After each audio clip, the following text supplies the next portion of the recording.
Mesdames, Messieurs, ravi de vous retrouver. C'est l'heure de l'invité du jour. Le Gabon a une histoire, des origines qui relèvent d'une très grande spiritualité.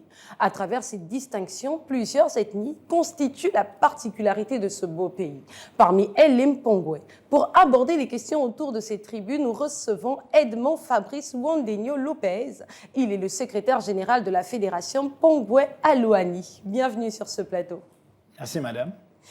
La Fédération Mpongwe Alouani a été créée le 17 juin 2023 par des membres de cette communauté qui sont uniquement d'ethnie omienais appartenant au groupe Mpongwe. C'est cela. Pour quel objectif? Mais Alouani a vu le jour en fonction des réunions que nous faisions où nous réfléchissions sur la situation foncière dans laquelle notre communauté se trouvait. Et au terme de ces réflexions, nous avons donc convenu de créer une fédération autochtone appelée Alouani. On parle ici d'une association communautaire qui a tenu sa dernière assemblée générale constitutive l'année dernière. Bien sûr, madame. Un an plus tard, quelles sont les avancées? Je ne sais pas si on peut parler d'avancées, mais ce que nous avons fait depuis lors, c'est que nous avons travaillé. Je ne sais pas si vous avez suivi l'actualité. Nous sommes sur une revendication des droits fonciers des peuples autochtones. Exactement, on va y revenir plus tard. D'accord. Allez-y. Nous avons participé au dialogue national en rédigeant un mémorandum de droits fonciers coutumiers pour participer à l'édification de notre pays. On retrouve les populations Mpongwe dans plusieurs quartiers de Libreville, la capitale gabonaise. Bien sûr. Notamment à Glace, à Lui, Cap Santa Clara et au Vindo encore. Pas que. Dites-nous. Le territoire Mpongwe, c'est une ceinture maritime. D'ailleurs, on dit l'estuaire du Gabon. Non, nous disons les estuaires du Gabon. D'accord. Parce qu'en réalité, il y a plusieurs estuaires. Donc, vous retrouvez les Mpongwe du côté de la Pointe-Denis, vous allez retrouver les Mpongwe du côté du Cap, vous allez retrouver les Mpongwe du côté de Kango, même si on n'existe plus tant que ça, mais Kango, c'était un territoire Mpongwe. Vous avez la Remboué, vous avez Dambe et Mbini que vous appelez l'île Koniké. Donc je vous disais tantôt que le territoire Mpongwe, c'est une ceinture maritime. Parlez-nous un peu de ces quartiers qui sont des sites ancestraux. Toutes ces zones que j'ai citées sont des sites ancestraux. Vous avez Dambe et Mbini qui est essentiellement un territoire Andiwa. Vous connaissez les Andiwa? Non. Les Andiwa, c'est le premier clan Mpongwe à fouler l'estuaire. Et c'est un clan qui a été totalement décimé par les Hollandais, par une expédition hollandaise, parce que les Andiwa, peuple guerrier Mpongwe, refusaient de se soumettre. Donc enfants, femmes, vieilles personnes ont été totalement décimés.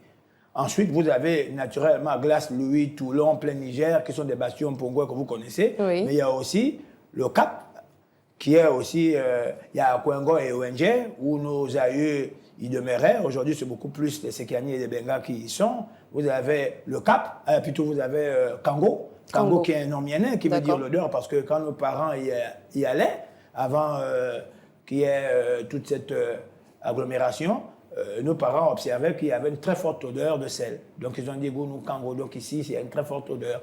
Vous avez Ovendo, que vous appelez Ovendo, et à Ogungu. À Ogungu, d'ailleurs, il y a un des clans qui existe encore avec une chefferie. Un des clans Pongo à Gungu. Vous dites à Gungu, nous on appelle ça à Gungu.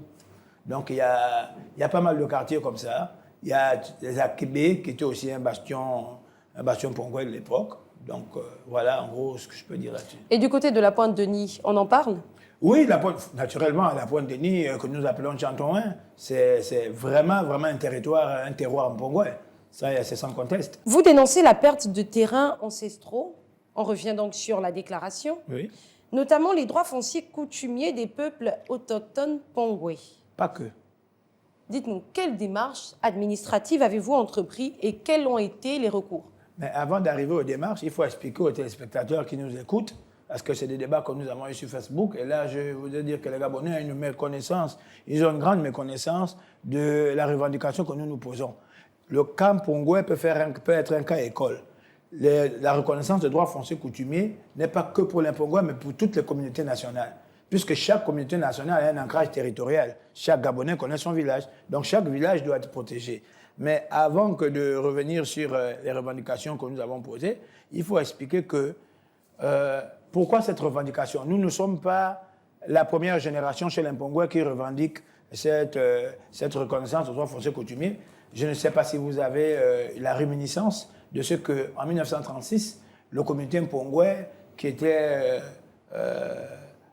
dirigé par Prince Marie Adam Dera Ponchobo, le premier bachelier gabonais et président de la Cour suprême de l'époque, M. Obisani Vanet et bien d'autres, étaient allés porter plainte en France en 1950 pour le non-respect de l'administration coloniale des traités signés avec nos anciens chefs.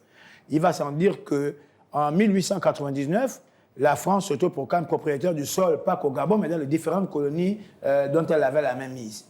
Et c'est fort de cette autoproclamation que le comité Mpongwe se voit le jour et va porter plainte en France.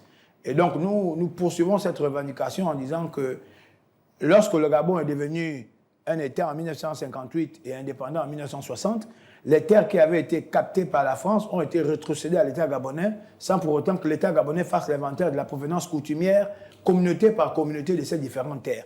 Et entre 1960 et aujourd'hui, on a plus de 300 règlements, décrets qui ont été pris et qui ont dépossédé les Gabonais un peu plus de leurs droits fonciers coutumiers.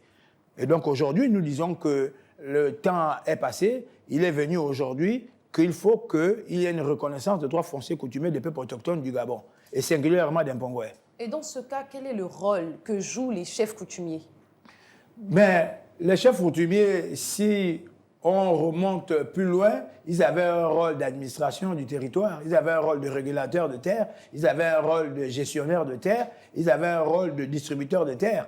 Mais c'était un rôle qui leur a été enlevé lorsque nous sommes passés de l'époque coloniale à l'époque aux indépendances. Là, notre constitution gabonaise n'a pas inscrit dans ce canon juridique la reconnaissance des chefferies pour leur donner une légitimité, une force de loi pour pouvoir exister sur le plan juridique. Donc, techniquement, aujourd'hui, les chefferies n'ont presque pas de rôle en tant que tel.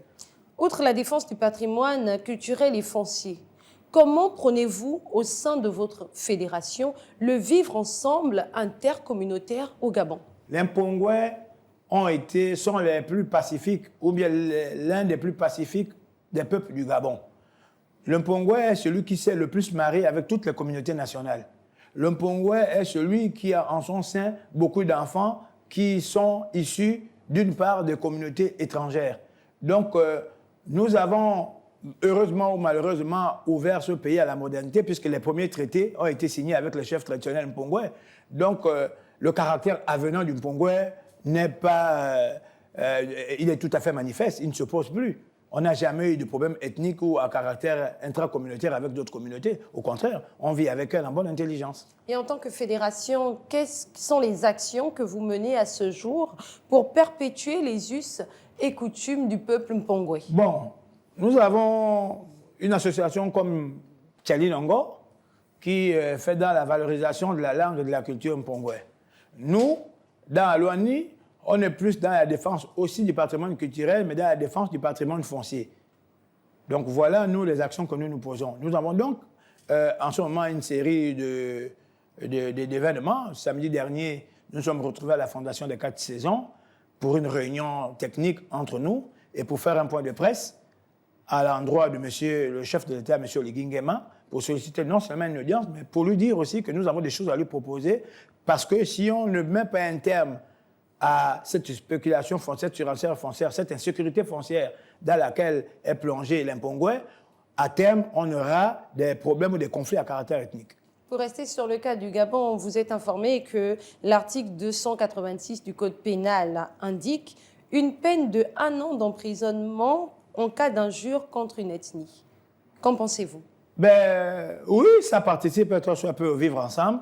C'est une bonne chose. Moi, je n'ai rien à redire là-dessus. Nous sommes arrivés au terme de cette émission. En quelques mots, quel est votre plaidoyer aujourd'hui? Nous disons que la reconnaissance d'un droit foncier coutumier peut se justifier par la mesure où les droits fonciers traditionnels jouent un rôle crucial dans la gestion de nos terres et qu'aujourd'hui, il est indispensable que nos terres, notre revendication porte ses fruits, que la reconnaissance des droits fonciers coutumiers porte ses fruits. Ça va permettre un temps soit un peu de faire en sorte que les Mpongwe se sentent moins lésés et moins en insécurité foncière. Nous subissons depuis quelque temps une grande insécurité foncière du fait qu'il y a une grande part de nos frères gabonais qui sont ici pour des raisons diverses et variées. Il y a une grande part des communautés internationales et des communautés étrangères au Gabon et que donc il va falloir qu'on rééquilibre un peu cette insécurité foncière parce que ce que nous constatons aujourd'hui c'est quoi? C'est que celui qui vient de Minegim-Binza, il a une terre à Minegim-Binza, il a une terre ici. Or, le Mpongwe a été respectueux de l'ordre républicain, attendant que l'État gabonais fournisse des parcelles aux Gabonais. Et nous avons constaté que deux fois, nos frères étrangers venaient ici, ouvraient des brousses et se sont installés.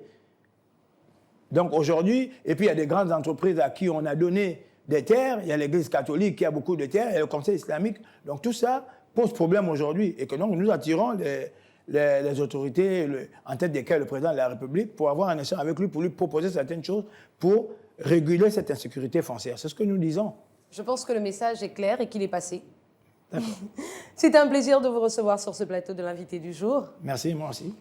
Fin du questionnaire, fin de ce numéro. Nous étions en compagnie d'Edmond Fabrice Wondinho Lopez. Je rappelle qu'il est le secrétaire général de la Fédération Mpongwe Alouani, avec qui nous avons échangé sur les questions autour de l'ethnie Mpongwe du Gabon. Sur ce, on se dit à très vite avec un nouvel invité du jour. Merci à tous pour votre fidélité et bonne suite de programme sur Gabon 24.